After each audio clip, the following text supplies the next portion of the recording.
இயேசுவின் பிறப்பு. சத்திரத்தில் இடம் கிடைக்காத கிறிஸ்துவுக்கு சரித்திரத்தில் இடம் கிடைத்தது. அவரின் பிறப்பு நிகழ்ச்சியை மீண்டும் ஒருமுறை உங்கள் கண்களுக்கும் செவிகளுக்கும் விருந்தாக்குகிறோம்.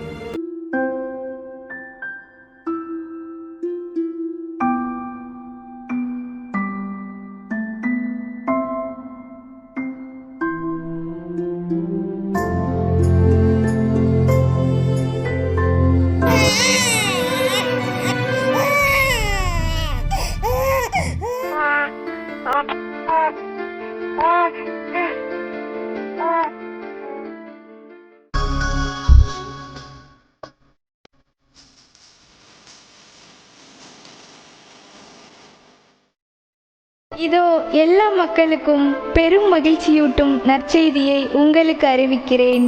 இன்று ஆண்டவராகிய மெசியா என்னும் மீட்பர் உங்களுக்காக தாவீதின் ஊரில் பிறந்திருக்கிறார். குழந்தையை துணிகளில் சுற்றி தீவன தொட்டியில் கிடத்தியிருப்பதை காண்பீர்கள். இதுவே உங்களுக்கு அடையாளம்.